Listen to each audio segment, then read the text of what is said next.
선교 활동을 펼치는 분들, 그러니까 실제로 이제 외국에서 타지에서 선교 활동을 하시는 분들 중에는요, 자신의 신분을 공개적으로 밝히지 못하는 분들이 있습니다. 그러니까 이렇게 복음을 전하거나 선한 사업을 할 때, 그러니까 자신의 신분, 내가 선교사다 이런 신분을 감추고 하시는 분들이 꽤 많습니다. 그래서 이분들은 선교 활동을 보고할 때도 익명으로 합니다. 그러니까 이 말은 뭐냐면, 만약에 제가 선교 활동지를 가면 이름이 백은구고 목사잖아요. 그럼 백은구 목사가 풍성한 포도나무 교회에 이메일을 씁니다, 편지를 씁니다, 이렇게 쓰면 내 신분이 드러나기 때문에 전혀 그렇게 쓰지 않습니다. 엉뚱한 이름을 쓰거나 아니면 무슨 전혀 할 때 김씨 이렇게 하다가 미스터 김 아니면 미스터 박 이런 전혀 저랑 제 신분을 유추할 수 없는 그런 걸 사용해서 서로 연락하기도 합니다. 그만큼 복음을 전하는 일이 어렵고 힘듭니다. 그러니까 선교 현장은 아니지만 현재 우리가 살고 있는 곳에서 기독교인으로 살기 위해 힘든 일이 생기기도 합니다. 힘든 일이 생기기도 해요. 그러니까 이게 지금 우리나라는 크게 그런 일까지는 아직 없는데, 제가 이제 샌프란시스코에 있을 때 2년 전이에요. 2년 전 샌프란시스코에 있을 때 그 전부터 그런 법안이 이제 발의가 됐는데, 공공장소에서 이제 일반 사람들은 아니고 공무원들이 공공장소에서 특정 종교를 나타낼 수 없다, 이 법안이 이제 채택이 됐어요. 이게 무슨 얘기냐면, 제가 만약에 공무원인데 쉬는 시간에 성경을 읽잖아요. 그럼 이게 법에 걸리는 거예요. 왜 너는 기독교를 드러내놓고 하냐? 공무원인데. 이게 이제 미국 캘리포니아 주 법에 통과가 돼서 성경을 읽다가 잡혀가는 사람들도 종종 있었습니다. 그다음에 이제 이 대중 장소에서 특정 종교를 광고할 수가 없어요. 이 말은 뭐냐면 노방전도나 이런 선교 집회를 할 수가 없습니다. 이게 지금 현재 미국에 있는 캘리포니아 주에서 이런 일들이 지금 벌어지고 있습니다. 그러니까 그 교회, 지금 우리가 살고 있는 이 시대에서도 기독교인으로 사는 게 이렇게 만만치가 않거든요. 이게 녹록지 않는 그런 신앙생활하고 그런 생활을 해야 할 때가 있습니다. 그리고 우리나라도 보면 지난날 선교 역사를 돌아봐도 신앙 때문에 온갖 핍박을 감수해야 하는 경우가 참 많았습니다. 우리나라 교회 초기에 신앙생활을 한다는 것은 그냥 어렵다 정도가 아니라 죽음을 각오해야 하는 일이기도 했습니다. 실제로 예수 믿는 것 때문에 죽기도 했습니다. 이게 우리 신앙의 선배들 멀리 아프리카 아니면은 중동 지역 이런 이슬람 문화권이 아니라 대한민국에서, 그때 이제 대한민국은 아니지만 조선 시대였겠죠. 그때 그런 일들이 왕왕 일어났었습니다. 그런데요, 이런 일들은 단순히 최근에 생긴 일은 아닙니다. 요한복음 15장에 보면 세상이 그리스도인들을 미워해서 탄압할 것이다, 우리 예수님 그렇게 말씀하셨어요. 그리고 요한복음 16장 33절에 보면 너희가 세상에서 핍박을, 고난을 받을 것이다, 그러니까 예수님 그렇게 얘기하셨거든요. 너희가 누구예요? 기독교인, 예수를 따라가는 사람들, 예수를 믿고 예수를 쫓는 사람들이라면 세상에서 사는 삶이 그렇게 만만치 않을 거다, 우리 주님 먼저 그렇게 얘기하셨어요. 그러니까 하나님의 의를 행하기 위해 세상에서 핍박을 받을 것, 이것은 성경에 이미 성경을 통해서 예수님이든 다른 선지자를 통해서든 제자들을 통해서든 이미 성경에서는 이야기하고 있는 것입니다. 물론 살면서 이게 아직까지 핍박을 받지 않았을 수도 있어요. 내가 예수 믿는 것 때문에 힘들고 아주 고난을 당한다, 이런 일이 아직까지 한 번도 없었을 수 있습니다. 그리고 살면서 죽을 때까지 그런 일이 없을 수도 있어요. 하지만 살면서 언젠가 이런 순간과 마주할 수도 있다는 겁니다. 이렇게 맞닥뜨릴 수가 있거든요. 서로 마주볼 그날이 올 때도 있는 것입니다. 그리스도의 복음은 결코 사람이나 세상을 잘못되게 하지 않습니다. 또 복음을 믿고 전하는 그리스도인들에게 무슨 큰 결점이나 잘못이 있는 것도 아니었습니다. 그런데 예나 지금이나 그리스도의 복음을 믿고 전하는 일에는 고난이 생기고 핍박이 끊이지 않습니다. 종종 억울하기도 합니다. 억울하기도 해요. 기독교인에 대한 오해, 편견, 이걸로 인해 생기는 고난이 있습니다. 그죠? 우리 세상이 교회를 잘 모르니까. 근데 이거는 이해가 충분히 돼요. 왜냐하면 저는 목사들로 태어나서 한 번도 기독교를 제외한 다른 종교를 가본 적도 없어요. 옛날에 이제 신학교에서 페이퍼를 써야 돼서 다른 종교를 방문한 적은 있습니다. 뭐 신부님을 찾아간다든지 스님을 찾아간다든지 뭐 남녀호랑개교의 어떤 그 중간에 있는 분 찾아간다. 왜냐면 이거 페이퍼를 인터뷰해가지고 페이퍼를 써야 되니까 그렇게 해서 찾아가 본 적은 있지만 내가 예배를 가서 드린다든지 아니면 거기서 신앙생활을 한 적이 단 한 번도 없기 때문에 분명히 타 종교에 대한 선입견이 있습니다. 선입견이 있어요. 아무리 이게 이 종이로 배우는 거랑 실제로 거기서 가서 피부로 느끼는 건 전혀 다르거든요. 그러니까 타 종교에 대한 또 내가 믿지 않는 다른 거에 대한 오해와 편견은 분명히 있는 겁니다.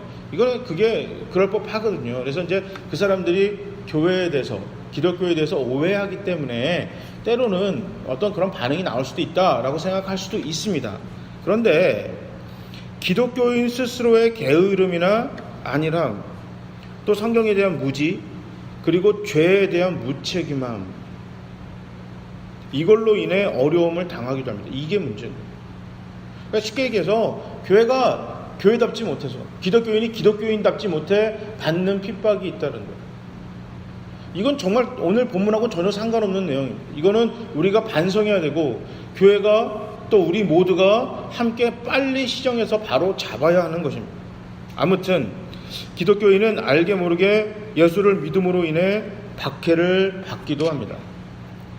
그런데요, 예수님은 의를 위해 복음을 위해 살 때 고난과 어려움은 당연히 따라온다. 이게 성경에 이렇게 얘기했다고 이미 말씀드렸습니다. 이게 당연한 거예요. 내가 복음을 위해 살 때, 내가 진짜 하나님의 의를 위해 살 때 고난받는 거는 당연한 겁니다. 이게 왜냐하면 의를 간절히 사모하는 사람, 그러니까 세상과 기독교는 정면으로 대치하는 정도입니다.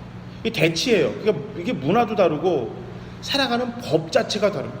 그러니까 세상의 법과 교회의 법은 대치합니다. 또 때로는 평행선을 이뤄가는 듯 보이지만 절대 평행선이 아니에요. 그러니까 이 각도가 다르기 때문에 꼭 언젠가는 맞부닥칩니다. 이렇게 부딪힐 수밖에 없는 것이 세상과 교회이기 때문에 이게 내가 정말 교인으로 그리스도인으로 올바로 살아갈 때 어려운 일이 당하는 것은 이게 당연한 것입니다. 자, 내가 A라는 것을 좋아하는 사람, B라는 것을 좋아하는 사람이 있어요. 근데 이게 둘이 적절히 섞어서 뭐 C가 나올 수 있다 이러면 괜찮겠는데 절대 양보 못하는 A와 절대 양보 못하는 B, 이 두 가지 사람이 같이 있다. 그럼 무슨 일이 생기겠어요? 이게 터집니다. 이게 터질 수밖에 없어요. 자연히 충돌이 일어날 수밖에 없습니다. 근데 그렇게 됐을 때 더 큰 힘이 좀 더 작은 힘을 이게 좀 이게 못살게 굴겠죠. 좀 압박하겠죠. 박해할 것입니다. 자, 그리스도인 말 그대로 그리스도를 믿고 따르는 사람입니다. 예수님만 쫓아가는 사람, 예수 닮아가기를 원하는 사람, 이게 그리스도인입니다. 이게 기독교인이에요. 그리스도인. 자, 그런데 이것이 못마땅한 사람들로서는 기독교인의 삶은 받아들이기 힘듭니다. 이게 참 받아들이기 쉽지 않습니다. 세상은 비기독교인이 다수입니다. 그렇죠? 교회가 아무리 많고 교인이 아무리 많다 하더라도요, 기독교 인구가 비기독교 인구보다 절대 많지가 않습니다. 그러니까 예수를 안 믿는 사람들이 다수고 예수를 믿는 사람이 소수입니다. 그러니 당연히 기독교가 못마땅한 겁니다. 전체적인 분위기가 기독교가 이게 별로 탐탁치 못하는 겁니다. 다 그렇지는 않습니다만, 이게 뭐 다 그렇지는 않지만 세상과 기독교가 부딪힐 때 당연히 세상이 교회를 핍박합니다. 때로는 부딪혔을 때 뭐 교회를 받아들이거나 아니면 뭐 쟤네들은 저럴 수 있지 이런 분들도 계시지만 일반적으로 적지 않은 경우 그냥 갈 때는 문제가 안 되는데 부딪힐 때는 핍박하게 되어 있습니다. 교회가 소수이기 때문에. 그런데 여기에 아주 중요한 키가 있습니다. 오늘 본문에 나온 중요한 해답이 여기 있습니다. 11절입니다. 주님 이렇게 말씀하십니다. 나로 말미암아 너희를 욕하고 박해하고 거짓으로 너희를 거슬러 모든 악한 말을 할 때에는 너희에게 복이 있다. 주님 이렇게 말씀하셨어요. 그러니까 다시 말해 교회가 예수님 때문에 어려운 일을 당하는 것이 복된 것이다. 우리 주님 이렇게 말씀하셨습니다. 이 말은 그 외에 예수 때문이 아니고 예수 때문이 아닌 다른 이유로 욕먹는 것은 복이 아니다. 이게 성경은 이렇게 얘기합니다. 예수가 아닌 다른 걸로 욕먹는 걸 가지고 자랑할 거 아니다. 이렇게. 이건 두 가지가 같이 들어가는 거예요. 지금 우리가 기독교인으로 살 때 욕 안 먹기도 하지만 때로는 교회가 욕 먹잖아요. 그러니까 요즘에 그 기독교라 안 하잖아요. 개독교라고 하는 경우가 많습니다. 그러니까 우리가 개독교라는 얘기를 들을 때 정말 예수님 때문에 우리가 개독교라는 얘기를 듣는다면 이건 복입니다. 하지만 예수님 때문에 아닌 복음 때문에 아니라 우리가 개독교라는 소리를 들을 때는요, 이건 우리 기독교가 잘못하고 있는 거예요. 이건 반성해야 되는 거예요. 이거는 우리가 바로잡아야 되는 겁니다. 오늘 본문에 볼 때 내가 예수 믿는 것 때문에 힘들어요. 근데 왜 힘드는지에 대해서 정확하게 이게 우리가 구분할 필요가 있습니다. 자, 교회를 가는데 반대하는 경우가 있어요. 뭐하러 교회를 가? 주일날 교회를 가냐? 저 가족끼리 시간을 보내자. 뭐하자? 이런 경우가 있습니다. 그런데 진짜 기독교가 싫어서 교회 가는 게 마땅하지 않은 거예요. 이 사람이 바르게 사는 게 마땅하지, 이게 마음에 안 들어서 교회를 못 가게 하는 경우도 있고요. 교회는 뻔질나게 드나드는데 이 사람의 삶이 이게 아닌, 자기가 볼 때도 아닌 거예요. 그럴 바에는 괜히 교회 가는 게 않는 게 훨씬 나은 거예요. 이게 우리 도서관을 가잖아요. 공부하러 독서실에 갑니다. 두 가지 경우가 있어요. 공부하러 가는 경우가 있고 그냥 독서실 가는 경우가 있습니다. 그런데 부모가 보니까 공부를 하러 독서실에 가요. 그러면 거의 그런 일은 없지만 좀 쉬어라. 그런 얘기 들어보셨나요? 야, 공부도 중요하지만 우리 쉬어가면서 공부를 좀 해라. 야, 너는 이게 구정 때도 가냐? 추석 때 가는데 너 뭐 이렇게 추석날도 가서 공부를 하냐? 좀 쉬어라. 이런 경우가 있겠고요. 뻔질나게 가는데 공부는 안 해요. 도서관에 뭐 갖다 주러 가면 애가 가방 놓고 3시간 동안 안 들어왔대요. 막 이런 경우가 그냥 비일비재하면 엄마 나 도서관 갈게요. 그러면 뭐라 그래요? 가지 마. 그거 뭐하러 가니? 그 도서관 이제 독서실에 이제 그 연장할 때 돈을 또 내야 되잖아요. 엄마 이번 달 독서실비 주세요. 그러면 그 너는 공부도 안 할 거 거기 왜 가냐? 이런 얘기가 나오거든요. 교회도 마찬가지예요. 교회를 다니는데 이게 안 믿는 사람 눈에 봤을 때 아니거든요. 이게 왜냐면 삶이 아니에요. 이 사람이 예수가 이럴 거면, 그러니까 예수라는 사람이 자기는 들어본 거잖아요. 교회를 다녀봤어야 교회에 대해서 알죠. 그러니까 안 믿는 사람은 그 사람이 판단할 수 있는 교회는 그 주변에 있는 기독교인들이에요. 쉽게 말해 내가 예수예요. 내가 교회예요. 내가 교회고 내가 예수인 거예요. 그러니까 내 아내, 남편, 부모, 자녀, 내 친구들이 만나는 예수와 교회는 바로 나거든요. 그렇기 때문에 야, 저게 예수면 난 교회 안 가겠다 이런 얘기가 나는 거예요. 교회가 저 따위면 나는 교회를 안 가겠다. 야, 너 뭐하러 교회 가? 야, 가지마. 그렇게 할 거면 너 교회 가지마. 이렇게 핍박을 당할 때 착각한다는 거죠. 내가 예수 믿는 것 때문에 고난을 받는구나. 아니에요. 오늘 본문에 누구 때문에 욕먹으라고 그랬어요? 예수님 때문에, 복음 전하는 것 때문에, 내가 믿음으로 하나님의 의를 전하기 위해서 정말 성실하고 정직하고 그 다음에 근면하게 열심히 살아갑니다. 복음을 위해서 정말 배려하고 희생하면서 살아가는 것 때문에 그때 고난받고 그때 손가락질 당할 때 그때 욕먹는 것이 복이다. 오늘 본문에 이렇게 얘기하고 있는 것입니다. 그 외의 경우는 복이 아닙니다. 이거는 반성해야 되는 거예요. 예수님 시대 때도 그랬고요. 그 이후로 교회는 참 많은 핍박을 받았어요. 그러다가 313년 AD 313년에 밀라노 칙령에 의해 로마에서 기독교가 그냥 합법적 종교로 승인받았어요. 오케이, 너희도 그냥 종교로 인정해 줄게. 이게 AD 313년. 그 다음에 392년에 로마 제국의 국교가 되었습니다. 그러니까 약 400년간 탄압받고 고난받았어요. 기독교가. 인정도 못 받았고, 그랬던 기독교가 당시 최강대국 중 하나인 로마의 국교가 되었습니다. 400년 만에. 오늘 본문 지나고 한 400년 만에 드디어 한 나라의 국교가 되었습니다. 인정받게 되었습니다. 예수님 때문에 받은 고난의 복이 결실 맺는 순간이었습니다. 그런데 그동안 세상에서 고난은 받았지만 동시에 칭찬도 함께 받았습니다. 분명히 고난을 받았어요. 핍박도 당했고 인정도 못 받았지만 동시에 내 주변, 그러니까 교회 주변 사람들, 그리스도인들의 주변 사람들은 기독교인들을 분명히 칭찬했습니다. 그렇게 칭찬받던 교회가 국교가 된 이후로 점점 세상에서 다른 이유로 비난을 받기 시작합니다. 교회가 세상 권력과 손을 잡으면서 오히려 이교도들을 무참히 처형하기 시작했어요.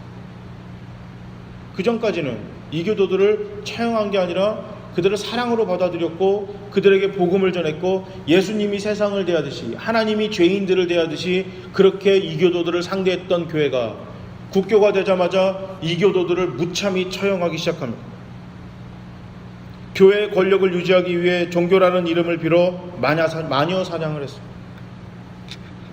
교회는 하나님 나라를 위해 핍박을 받는 곳이지 예수님 때문에 다른 이들을 억압하고 지배하는 곳이 아닙니다. 그런데 교회는 자신들의 권력 유지를 위해 무고한 사람들, 불신자들, 또 제대로 하나님을 알고자 하는 자들을 죽이고 박해했습니다. 예수님 때문에 고난을 받아야 하는 자들이 예수님 때문에 고난을 주는 자들이 됐습니다. 자, 오늘 본문에 예수 때문에 고난을 받을 것이다 분명히 그렇게 했고, 너희가 복음을 위해 살 때 세상으로부터 핍박을 당하고 불편하게 살 것이다, 예수님 성경에 분명히 이렇게 얘기했거든요. 그런데 반대가 됐어요. 예수님의 이름을 들먹이면서 세상을 고난받게 하는 존재가 되어버렸습니다. 자, 그래서 교회가 세상에 더 이상 복이 아니게 됐습니다. 사도 바울은 세상에서 얻을 수 있는 모든 권력과 힘, 이거를 똥으로 여겼습니다. 그러니까 세상에서 추구하는 권력, 누구나 갖고 싶어하는 이 복, 이게 힘, 명예, 이거를 똥으로 여겼어요. 그런데 이 시대의 교회와 기독교인들이 사도 바울이 똥같이 여겼던 이런 모든 것들을 금같이 여기고 있다면 아주 잘못된 길로 가고 있는 거죠. 아주 잘못된 길로 가고 있는 거죠. 누가복음입니다. 누가복음 4장 18절에 예수님께서 이렇게 얘기하십니다. 주의 성령이 내게 임하셨으니 이는 가난한 자에게 복음을 전하게 하시려고 내게 기름을 부으시고 나를 보내사 포로된 자에게 자유를, 눈먼 자에게 다시 보게 함을 전파하며 눌린 자를 자유롭게 하고 주의 은혜의 해를 전파하게 하려 하심이라 하였더라. 아멘. 예수님이 이 땅에 온 거는 누군가를 자유롭게 하고 해방시키고 풍성하게 만들고, 요한복음 10장 10절, 악인이, 사탄이 이 땅에 너희들에게 하는 건 뭐예요? 너희들에게 빼앗고 목숨을 잃게 만드는 것이 사탄의 역할이라면 내가 이 땅에 온 것은 양으로 생명을 얻게 하고 더 풍성하게 하기 위해서 내가 이 땅에 왔다. 예수님 분명히 그렇게 말씀하셨거든요. 다른 누군가의 생명과 풍성한 삶을 위해 예수님 오셨고, 그런 예수의 삶을 쫓아가는 것이, 그런 예수의 삶, 그런 예수의 가치의 기초 위에 세워진 게 교회고, 주는 그리스도시요 살아계신 하나님의 아들입니다. 이 고백 위에 내가 교회를 세우겠다. 예수님 말씀하셨잖아요. 예수가 생각하는 가치와 예수의 생각하는 가르침과 성경의 말씀 위에 세워진 게 교회고, 기독교인이라면 예수의 그런 삶의, 그런 이 땅에서 살아가는 그런 삶의 방향과 추구성을 쫓아가는 게 기독교인인데, 어떻게 된 게 교회가 더 이상 그런 모든 것들을 세상에서 잃어버리게 살아왔었습니다. 그게 중세 교회였고, 안타깝게도 미국 교회도 한동안 또 그랬었었고, 대한민국 교회도 언젠가부터인가 정권, 그러니까 이게 좀 이렇게 이 메이저 종교, 이렇게 중요 종교가 되다 보니까 한국 교회도 그런 것과 쫓아가는 그런 일이 벌어졌습니다. 그런 점에서 볼 때 교회나 기독교인 모두 세상에서 힘이 생기고 윤택해질 때 더욱 조심해야만 합니다. 교회와 기독교인 모두 예수님 때문에, 복음 때문에 이 세상에서 불편하고 어려움이 없다면 올바로 가는 것이 아닙니다. 그러니까 교회가 내가 복음 때문에 세상에서 어려움을 겪지 않는다, 내가 기독교인인데 내가 예수 믿는 것 때문에 고난을 받고 있지 않다라면 이건 올바른 길로 가고 있는 것은 아닙니다. 분명코. 대한민국 국민의 99%가 만약에 우리나라 국민의 99%가 기독교 신자를 합시다. 그러면 1%가 남았습니다. 1%의 불신자들을 위해 마땅히 불편한 길을 가야 하는 것이 교회의 사명입니다. 그들에게 눈높이를 맞춰야 되고 그들에게 배려해야 되고 그들을 감동시켜야 되고 섬겨야 하기 때문에 99%가 기독교인일 때 기득권은 다수가 교회잖아요. 그럼 우리가 생각할 때는 저들이 우리한테 맞춰야지 왜 우리가 저들한테 맞춰야 되냐, 이게 세상의 법칙입니다. 이게 민주주의 아니에요? 더 많은 사람, 결국 투표해가지고 더 많은 사람이 이기는 거잖아요. 100명이 있으면 51표를 받고 49표를 받으면 51표가 결정이 됩니다. 이게 민주주의예요. 나머지 49명은 뭐예요? 이게 불편함을 감수해야 되는 거거든요. 다수의 행복. 근데 기독교회는 다수의 행복이 아닙니다. 모든 이들의 행복이에요. 그렇기 때문에 가진 자는 나눠줘야 되고 높아 있으면 낮아져야 되는 거예요. 불편하죠. 우리가 살고 있는 세상에서는 공산주의든 민주주의든 더 많이 가졌고 더 많은 다수면 당연히 그거 무시하고 가면 되는데, 기독교는 절대 그러면 안 되거든요. 잃어버린 한 양 때문에 99마리 양이 불편을 감수해야 되는 것, 이게 교회입니다. 이 기독교인데, 그래서 우리 모두는 우리 교회를 위해, 공동체를 위해, 그리고 각자 자신을 위해 계속해서 기도해야만 합니다.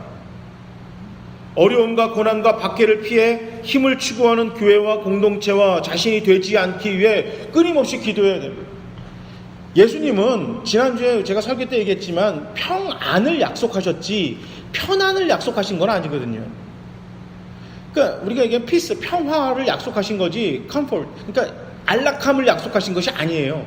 근데 교회가 세상의 안락함과 편안함을 추구하기 위해서 가고 있다면 이거는 문제입니다. 이건 아주 큰 문제. 한 명 전도하기가 얼마나 힘드신가요? 전도해보셨죠? 전도해보신 분들은 알 거예요. 한 명 전도하는 게 이 얼마나 힘든 건지. 속된 말로 정말 더럽고 치사하거든요. 이게 얼마나 그 사람 마음을 사고 이게 싸바싸바 해야 되고 이게 막 공들여도요, 한 번 잘못하면 한 방에 끝나는 거예요. 이게 쉽지가 않습니다. 그러니까 오늘 본문에 예수님 말씀하신 의를 위해, 예수를 위해 고난과 박해를 받는다는 것은 바로 그런 뜻이에요. 그 한 명 전도하기 위해 너희가 이 땅에 살 때 불편함을 감수하라는 겁니다. 불편함을 감수하라. 너희가 복음을 위해 산다면 고난과 어려움과 박해가 내 앞에 너를 기다릴 것이다. 내가 복음대로 살 때, 교회가, 기독교인이 하나님의 복음대로 그대로 잘 살면 마치 고난하고 어려움이 그 줄 서서 기다리는 것처럼, 롱 위크엔드예요. 그죠? 이렇게, 그래서 이제 목요일 저녁부터 해가지고 막 그냥 고속도로뿐만 아니라 다 이게 정체래요. 이게 더우니까 집에서 그 에어컨 틀면 또 이게 누진세 때문에 폭탄 맞잖아요. 그러니까 어차피 여기서 돈 낼 바에 놀러 가자 이런 분들도 많고, 또 이 한여름에 이제 휴가를 내서 이제 많이들 갑니다. 마치 그때 보면 어제도 뉴스 보니까 그걸 보여주더라고요. 그 톨게이트 앞에서 차들이 얼마나 통행이 원활한지 막혔는지 보여줍니다. 마치 그것과 마찬가지예요. 우리가 이 땅에서 복음을 위해 살 때는 톨게이트 한 차 지나가면 한 차 기다리듯이 꽉 막혀 있듯이 우리 고난이 줄 서서 우리를 기다리고 있는 것, 교회를 힘들게 하는 것입니다.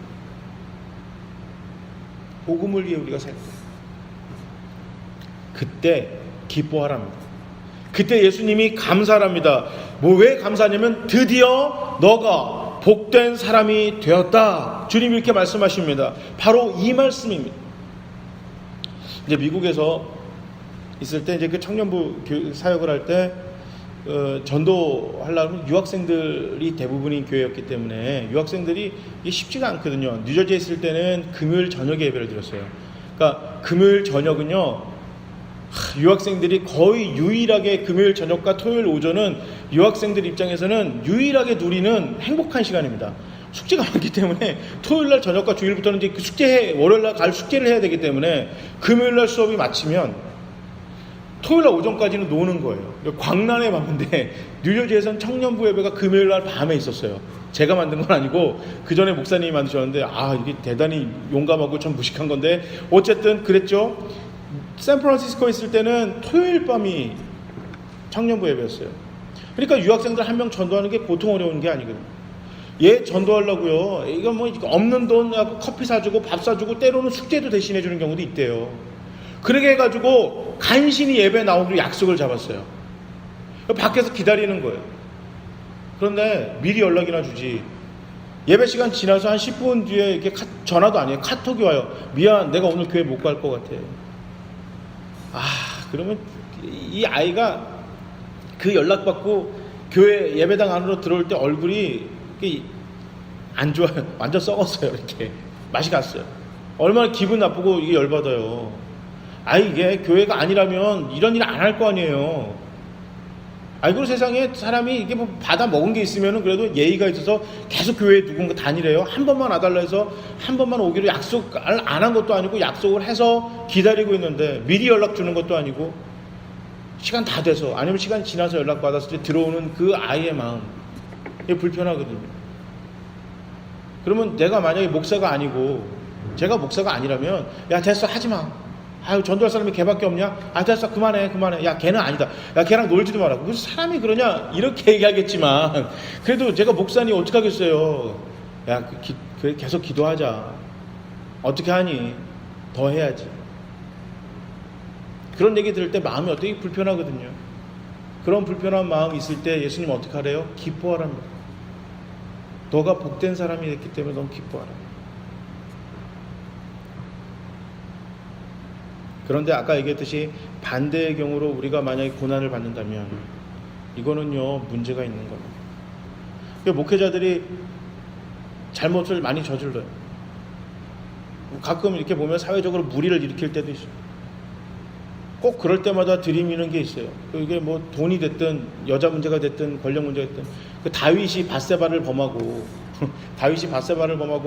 그 다음에 나단 선지자한테 책망을 듣고 나서 가면서 이 침낭이 이게 뭐죠? 이게 이불이 다 젖도록 회개 기도를 하니 하나님이 다윗을 용서해줬다. 꼭 그 성경 구절 들이밀면서 자기가 하나님 앞에 회개를 했고 고난을 당하고 있는 게 이게 예수님 때문에 고난을 당하고 있는 것처럼 그렇게 포장하는 경우가 있습니다.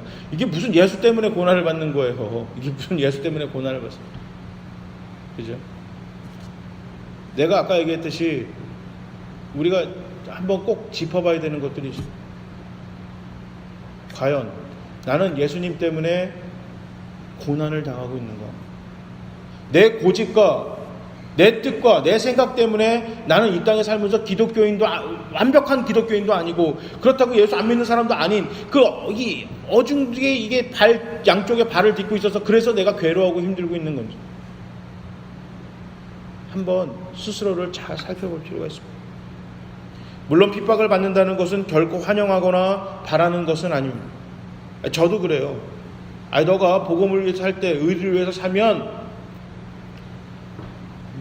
대박 쳐주게 할게. 너 세상에서 아주 그냥 별처럼 찬란하게 빛나게 해줄게. 이런 복이 훨씬 낫잖아요. 무슨 복을 받는데 기뻐하래요. 이게 뭐가 좋아요. 그런데요, 오늘 본문에 예수님 뭐라고 하셨어요? 기뻐하고 감사하라. 왜냐하면 너가 받은 고난 뒤에 하늘의 상급이 크다. 이것을 이야기하셨습니다. 하늘의 상급이 크다. 이렇게 약속하셨어요. 잊지 마세요. 하늘의 상급이 크다고 예수님 약속하셨습니다. 그런데 사탄은 이 땅에서 큰 상급을 기대하도록 우리를 회유합니다. 하늘의 상급이 아니라 여기서 큰 상급을 받기를 우리를 꼬드깁니다. 이런 꼬임에 빠졌을 때 내가 받는 고난 때문에 실망하게 됩니다. 왜 나만, 왜 우리만, 왜 교회만 이런 불평을 하게 됩니다. 때로 큰 상급이라 여길 만한 일이 일어나게 될 때 하늘에서 받을 큰 상급이어야 되는데 이 땅에서 받게 되는 경우도 있어요. 분명코. 아까 로마의 국교가 되는 그런 큰 상급을 받을 때가 있습니다. 그때 그 상에 취해 더 이상 고난과 어려움을 멀리하게 되는 그런 덫에 빠질 수도 있습니다. 내가 너무나 고난받고 너무나 내가 불편함을 감수하는 것이 너무나 하나님이 좋으시고 하나님이 기뻐하셔서 이 땅에서 큰 상급을 줬는데 그 상급에 취해서 더 이상 이제 고난과 어려움을 멀리하는 그런 삶을 살 때가 있습니다. 이런 덫에 빠진 교회와 기독교인들을 우리는 기독교 역사에서 무수히 발견할 수 있습니다. 역사라니까 옛날 이야기 같지만 지금 현재에도 일어나고 있는 거죠. 지금 현재에도 일어났습니다. 대한민국에 기독교가 들어온 게 유럽이나 미국이나 이런 다른 데처럼 뭐 몇백 년 된 것도 아니에요. 채 100년. 그 안에 기독교인, 우리 언제부터 대한민국이 기독교였어요? 그렇지 않잖아요. 이게 우리 3.1운동 할 때, 우리나라가 일제 치하했을 때 대한민국 조선 전체의 채 1%가 안 됐어요. 기독교 인구가. 기독교 인구가 채 1%도 안 됐다면은 거의 없다라고 보면 되는 그런 종교였는데, 벌써 교회 장로 출신인 사람들이 대통령을 배출하는 그런 교회가 됐어요. 전 세계 제일 큰 교회가 대한민국이라는 이 조그만 땅덩어리 안에 있어요. 수많은 선교사들을 배출합니다. 성공했죠. 꽤 괜찮습니다. 그런데 개독교랍니다. 이상하지 않나요? 근데 그 이상해요. 아니, 장로가 대통령이 되기도 하고, 세계에서 가장 많은, 20세기 들어 가장 많은 선교사를 세계 그 외국에 보내는 그 기독교가 대한민국 기독교고, 세상에 그 온 지구에서 가장 큰 기독교를 갖고 있는, 교회를 갖고 있는 그런 건물을 갖고 있는 나라가 우리 대한민국인데, 기독교인 수는 점점 줄어들고 세상은 교회를 더 이상 칭찬하지 않습니다. 이게 참 이상합니다. 고난은 영광의 열쇠입니다. 고난이 영광의 열쇠입니다. 고난 없이 영광은 절대 없습니다. 우리 주님의 십자가의 고난과 죽음이 있었기에 부활과 구원의 영광이 있는 것입니다. 예수 때문에 박해를 받읍시다. 예수 때문에, 복음을 전하는 일 때문에 억울한 일을 당하셔야만 합니다. 의롭게 사는 것 때문에 고난을 받아야 합니다. 그 외에 절대 세상에서 욕을 먹으면 안 돼요. 그거 말고는 세상에서 욕 먹으면 안 돼요. 의를 위해, 복음을 위해, 예수를 위해 욕 먹는 것으로 충분합니다. 그것만 해도 평생 살면서 다 욕 못 먹고 살지도 모르겠어요.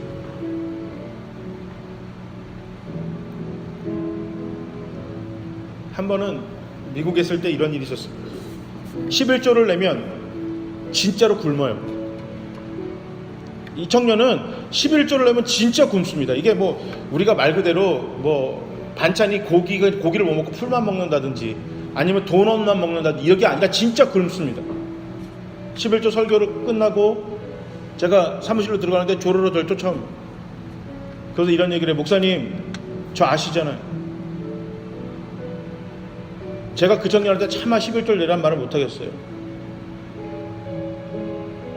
너는 너가 하고 싶은 대로 해라. 괜찮다.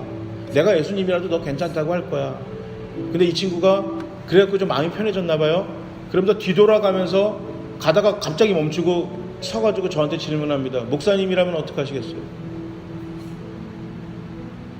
근데 저도 꽤 어려웠었거든요. 목사님이라면 어떡하시겠어요? 나 같으면 11조 내고 굶지.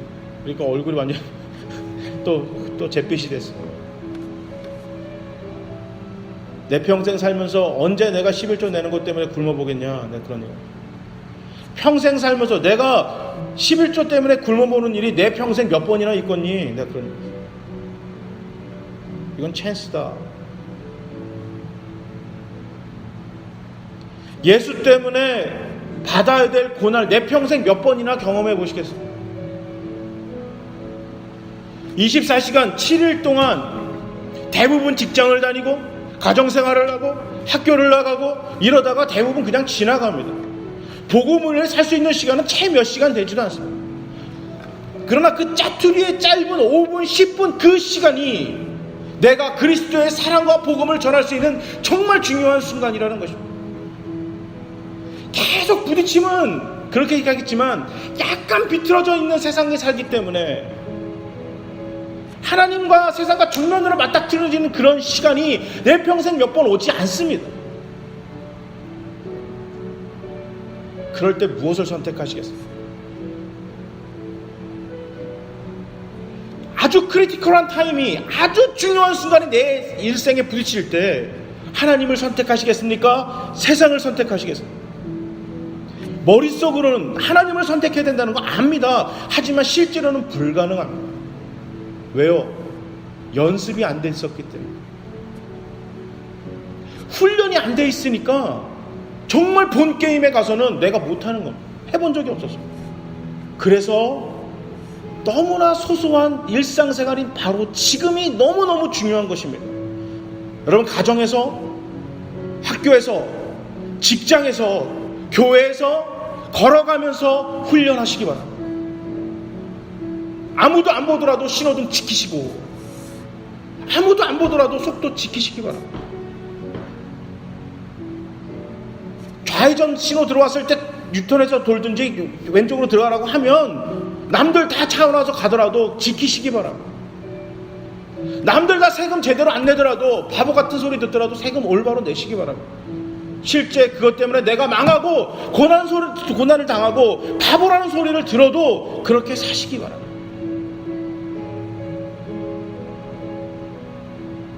정말 중요한 순간에 세상에 복이 되지 못할 수가 있습니다.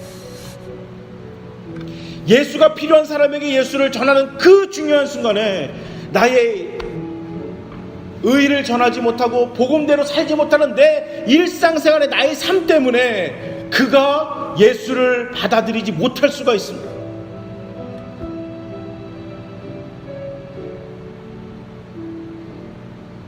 누구의 탓도 아닙니다. 예수 때문에 불편하게 사는 것을 기뻐하는 저와 여러분이 되시기를 바랍니다. 세상의 복 이전에 하나님이 인정하신 복을 위해 이 땅에서 기쁘게 욕먹고 삽시다. 다른 누군가의 생명과 풍성한 삶을 위해서 때로는 내가 찢어지고 내가 무시당하고 내가 고난당하더라도 기뻐합시다. 드디어 내가 세상에 복이 되는구나, 이렇게 기뻐하시고 사시기를 주님의 이름으로 축복합니다. 아멘.